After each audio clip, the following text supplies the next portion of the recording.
Aujourd'hui, on va réaliser de magnifiques coussins de Noël avec du vinyle de transfert à chaud floqué. Et si vous vous demandez qu'est-ce que c'est du vinyle de transfert à chaud floqué, eh bien, restez avec moi puis je vais tout vous expliquer de A à Z. Salut tout le monde, c'est Nathalie de nallydesign.com. J'ai décidé d'utiliser du HTV floqué pour ce projet parce que je trouvais qu'il était parfait pour réaliser des coussins de Noël. La raison est qu'au toucher, ce HTV ressemble à du feutre ou à du velours. Il est également beaucoup plus épais et va donc rehausser vos designs en leur donnant une dimension particulière. Maintenant, si vous voulez connaître tous les petits détails techniques du HTV floqué, j'ai une publication pour vous que je vais mettre dans la description de la vidéo qui va vous expliquer sur quoi vous pouvez le poser, comment faire et qu'est-ce que c'est exactement. Donc, vous allez avoir toutes les informations.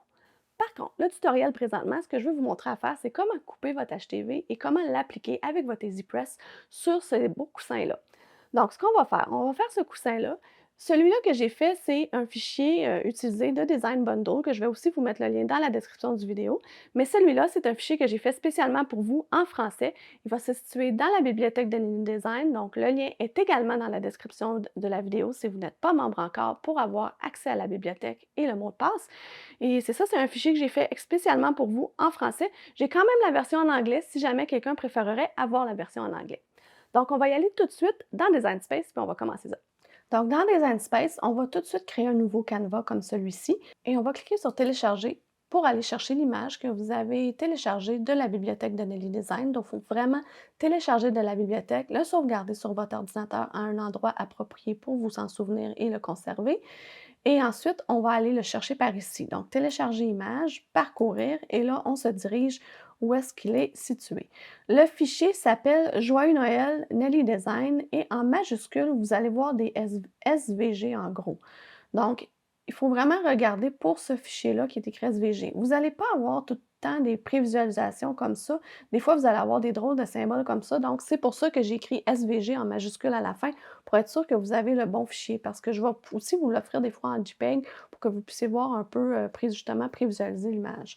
Donc, voici, c'est celui-ci qu'on va choisir. Et là, on va cliquer sur Télécharger. Et ensuite, on va le sélectionner et on va ajouter au canevas. Et là, vous allez voir que je vous ai fait ça simple pour vous. Il y a déjà 11,5 par 11,5 qui est le maximum qu'on peut aller chercher sur le tapis de la cricotte en largeur. Donc, je dis 11,5 par 11,5, mais il y a 11,2 en hauteur, un petit peu plus petit en hauteur, mais vous allez aller chercher vraiment la largeur maximale. Donc, la première chose à faire avec un fichier de la bibliothèque d'InDesign, évidemment, c'est de dégrouper. Donc, on va dégrouper tout de suite et on va se retrouver avec des couches, des groupes, s'il y en a, que j'ai créés. Ici, il n'y a pas de groupe parce que c'est vraiment des choses individuelles. Vous pourriez regrouper les deux rouges sont ensemble, mais ça n'a vraiment pas d'importance. En fait, on veut économiser le plus possible, donc on ne veut pas attacher les deux rouges ensemble. Ça va peut-être être juste gaspiller du matériel pour rien. Donc, si je diminue un peu, juste pour vous montrer, on va faire ça en 3 couleurs. Par contre, si vous voyez un peu dans le dessin ici, je vais le séparer parce que ça n'a pas vraiment d'importance. J'ai vraiment coupé déjà le sapin, sont déjà découpés, donc ça va se chevaucher à peu près parfaitement et on ne va pas mettre une par-dessus l'autre. Quoique le strip lock de sizer que j'ai peut se superposer un par-dessus l'autre, je me demandais si ça allait vraiment être joli d'avoir ça un par-dessus l'autre, surtout avec le blanc par-dessus, j'avais peur qu'on voit le rouge en dessous. Fait que je les ai vraiment coupés pour qu'on les voit qu'ils soient vraiment côte à côte, mais qu'on ait l'impression qu'ils se chevauchent. J'avais vraiment l'impression que ça allait être plus beau comme ça. Donc on est déjà prêt à créer. Et là, moi, j'ai la Maker 3, donc il faut vraiment que je lui dise que je coupe sur un tapis. Donc on va cliquer sur tapis. Évidemment, je vais avoir 3 tapis. Ce que j'aimerais peut-être ajuster, je vais vérifier, est-ce que je le tourne un peu de côté? Je pourrais, mettons, le tourner. Des fois, j'aime ça, essayer d'économiser un peu plus. Je pourrais aller le mettre comme ça et puis venir mettre ça ici. Est-ce que je chauffe un peu plus? Peut-être. Donc, on pourrait y aller comme ça. La chose qu'il ne faut pas oublier, c'est du HTV. Qu'est-ce qu'on fait avec du HTV? On fait miroir. Donc, je vais aller vraiment à toutes mes couches tout de suite et faire miroir partout pour être sûr de ne pas oublier. On va cliquer sur Continuer. Et là, ça va se connecter à ma Maker. Et là, c'est la bonne nouvelle. Si vous ne le saviez pas, il existe un paramètre dans Design Space qui s'appelle Flocked Iron-On en anglais. Et en français, mettons que je mets juste FLO pour voir ce que ça donne. Et voilà. On a papier floqué qui est Flocked Paper ou thermocollant floqué qui est Flocked Iron-On. Donc, c'est celui-ci qu'on va sélectionner. Et je vous le dis, pour une fois, j'ai fait ce que je devais faire, c'est-à-dire un test de coupe. je vous suggère fortement, surtout avant de couper un nouveau matériau, surtout avant de couper un gros design comme ça, vous ne voulez pas perdre. Tout ce que ça a pris, c'est un petit A comme ça, je ne sais pas si vous le voyez bien, c'est super simple, c'est pas compliqué à faire et ça l'a coupé comme un charme avec ce paramètre-là. Donc là, je me sens vraiment en confiance de mettre un gros design dans ma cricotte et de couper sans avoir trop de problème parce que si le A a tenu et que le centre est resté là sans aucun problème, je suis confiante que le reste va bien aller. Donc c'est super le fun. Ce paramètre-là utilise la lame à pointe fine de base. Donc on y va, puis on découpe comme si c'était du vinyle Iron-On ordinaire, donc ne pas oublier miroir, c'est bien écrit. C'est important de toujours lire parce que j'oublie, des fois je suis très enthousiaste dans mon design, j'ai hâte de le faire et comme tout le monde, j'ai fait des erreurs, j'ai mis ça à l'envers, j'ai oublié de faire le miroir, ça arrive, mais si on lit, assurez-vous que la fonction miroir est activée, ça nous le fait penser et on le fait. Donc on est déjà prêt à couper, fait qu'on va aller installer ça sur le tapis tout de suite. Donc le vinyle que j'ai acheté, c'est du vinyle floqué Sizer, la marque Sizer qui s'appelle Strip Flock. Et je l'ai acheté en 3 couleurs. Et ça venait en 15 par 36 pouces de large. Donc c'était quand même gros. Mais j'ai coupé tout de suite. Là, je me suis fait à Design Space. Je suis allée me couper vraiment des morceaux de la grandeur dont j'avais besoin pour faire le design. Donc, important, comme tout vinyle HTV ou vinyle de transfert par la chaleur, vous devez mettre le côté brillant collé sur le tapis. En anglais, on dit shiny side down. Donc, j'ai toujours ça dans ma tête, je me répète toujours shiny side down, shiny side down. Donc, côté brillant sur le tapis. Et c'est aussi simple que ça. On le rentre dans la cricotte et le tour est joué. Donc, on l'applique comme ça. Et vous voyez que j'ai un petit carré ici là, qui me manque. C'est juste, c'est le petit carré que j'ai fait pour mon test de coupe. Fait que vous voyez que ça n'en prend pas beaucoup. Puis ça donne que dans le bas du sapin, mais je suis capable de le rentrer là, puis ça n'aura absolument aucun effet sur mon design. Donc ça, c'est parfait. Donc, une fois que celui-ci va être coupé, on va passer aux deux autres aussi. Si vous avez plusieurs tapis, vous pouvez les préparer d'avance, ça aide. Si jamais vous voyez que ça veut relever comme ça, je sais que moi, mon tapis, il est plus usé un peu, rendu dans le coin. On met toujours les choses en haut à gauche. Des fois, ça peut être en haut à gauche là. Mais ça finit qu'on dirait que ça ne veut pas super gros tenir. Gênez-vous pas pour vous mettre un petit bout de ruban masqué, là, du ruban adhésif. C'est pas vraiment grave. L'important, c'est de ne pas aller par-dessus où est-ce que ça va couper.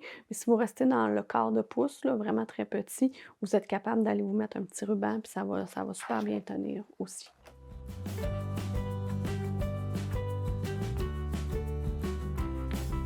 Donc, pendant que ça coupe, on peut quand même venir voir ici et désherber le reste. Je vais appuyer sur le petit bouton. Et là, évidemment, on veut enlever le contour puis garder ce qu'on a à l'intérieur.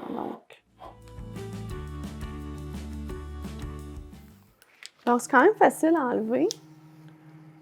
Même pas besoin d'outils, on fait simplement tirer. C'est quand même un gros design, donc ça va super bien.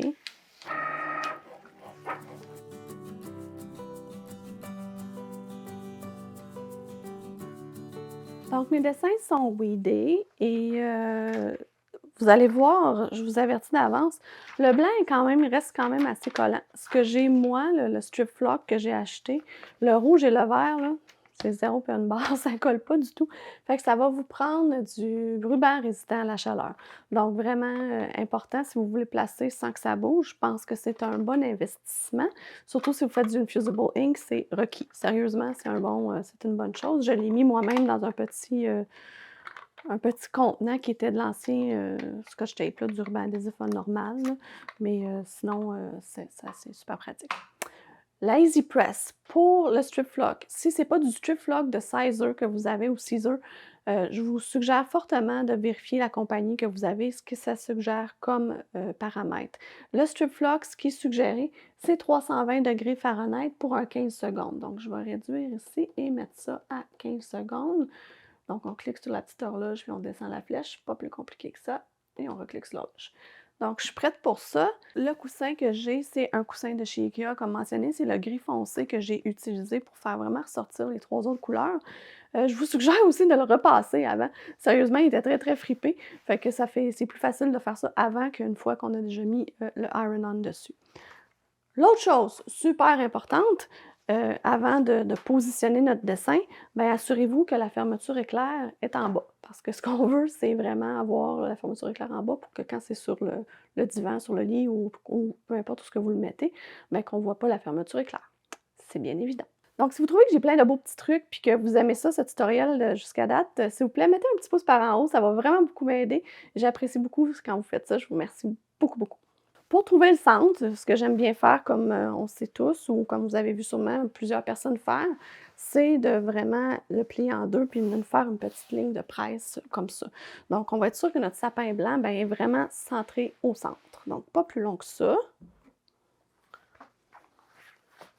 Une fois qu'on va presser, ça va s'enlever cette ligne-là, donc c'est pas vraiment grave. On pourrait faire la même chose aussi si on veut se trouver vraiment le centre avec un X. Donc, je pourrais represser un autre petit coup sur l'autre bord en essayant de ne pas toucher à ma ligne que j'ai fait verticalement. Donc, je vais y aller comme ça de chaque côté, juste pour me donner une petite idée. Vous savez comment j'aime être précis. Donc là, j'ai un beau X qui me permet de trouver vraiment mon centre-centre. Donc, je vais prendre mon sapin et le blanc. Je vais commencer par le blanc parce que c'est vraiment lui que je veux aller positionner. Si vous voulez trouver le centre de votre dessin, bien, vous pouvez le plier, tu sais, côté lisse sur côté lisse. Mettez-le pas collant sur collant, bien que les autres couleurs ne soient pas très collants.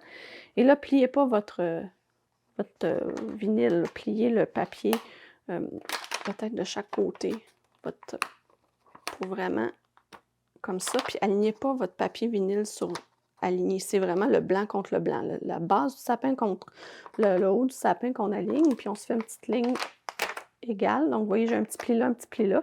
Dans ce temps-là, je sais que si je viens ici et que je mets mon pli comme ça, puis que j'aligne ma pointe du sapin avec l'autre pli que j'ai fait en haut, bien, je sais que je suis parfaitement alignée. Et j'adore être parfaitement alignée. Donc, on va l'appliquer comme ça. Celui-là tient bien. Comme je vous dis, le blanc n'aura pas besoin de petits rubans. On va presser juste un 3-4 secondes, juste pour le temps que celui-là soit vraiment mis comme il faut à plat. Alors, je le mets comme vertical parce que c'est plus long que large. Et je vais appliquer là juste un 1, 2, 3. Là. Je pourrais le compter moi-même. Je n'ai pas vraiment besoin d'appliquer, appuyer sur le cricotte.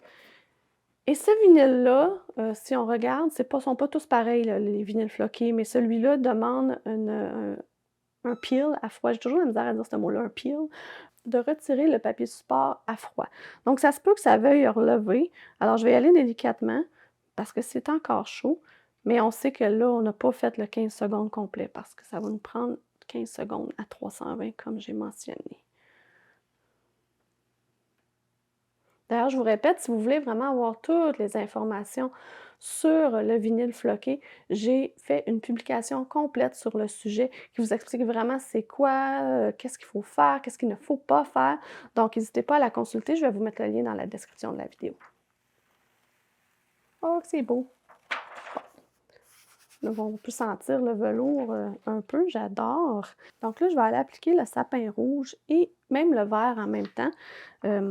Ce qu'on peut faire, parce que si on le place bien comme il faut, et là, ça va me prendre du petit ruban pour le faire, je vais pouvoir réutiliser le papier. Gardez-le, c'est vraiment important de le garder pour aller le réappliquer par-dessus pour protéger mon autre vinyle floqué. Donc, petit ruban adhésif pour être sûr que ça ne bouge pas. Puis vous savez quoi, je regarde ça, je serais même capable d'aller porter mon Joyeux Noël en même temps. Ce qui me cause des soucis, c'est le fait que ça soit juste ici du papier de landau. Mais ce que je vais faire, c'est que je vais aller le couper, tout simplement. Fait que je vais pouvoir faire ça d'un coup. On aime ça comme ça, on aime ça quand ça va vite. Parce que de toute façon, j'ai un dégagement entre le Noël et le sapin. Puis comme il ne colle pas, ben, j'ai pas un grand avantage à le garder. Là. Ça ne va pas vraiment m'aider. Donc, un petit peu de bricolage ici pour sauver du temps. Je ne sais pas si on va en sauver en bout de ligne, en fait. Mais vous voyez, je le découpe comme ça. Ça va être, à mon avis, plus simple. Mais bon, vous pouvez le faire de l'autre façon aussi. Il n'y a aucun problème. Si on le fait étape par étape, on aurait appliqué encore un petit 5 secondes. Puis pour finir par l'appliquer ensuite final. Donc ça va être parfait. Si je le mets comme ça, et lui ici, Puis lui ici, est-ce que ça va marcher? Oui. Ça touche pas. Il y a juste le petit point du tréma du i ici que j'ai peut-être pas assez coupé. L'important, c'est vraiment juste ça, là, que ça touche au tissu et non pas au papier à l'endos. Fait que dites-moi dans les commentaires, aimez-vous ça sauver du temps, vous aussi? Parce que moi, j'aime vraiment ça. Essayer de faire ça en une application, surtout du vinyle qu'on ne veut pas réchauffer trop de fois non plus.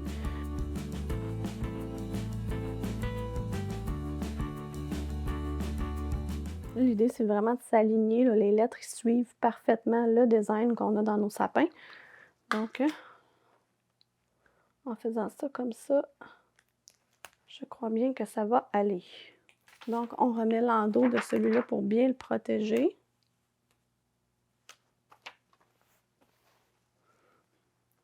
Et on est prêt à faire la presse. Là, par exemple, ma presse mesure 12 par 10. Donc, on a vu tantôt, j'ai à peu près, je pense, 11,5 par 11,5. Donc, j'ai à peu près un 11 ici. Fait que 12, je suis correct. Par contre, je vais avoir un 12 encore en haut. Fait que je vais faire vraiment ma presse ici. Puis, je vais aller me refaire un autre petit coup sur le top du sapin, si on veut. Ça devrait être pas si pire. Donc, allons-y.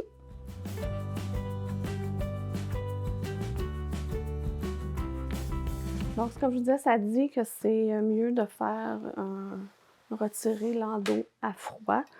Donc, on va attendre un petit peu que ça soit vraiment bien seté.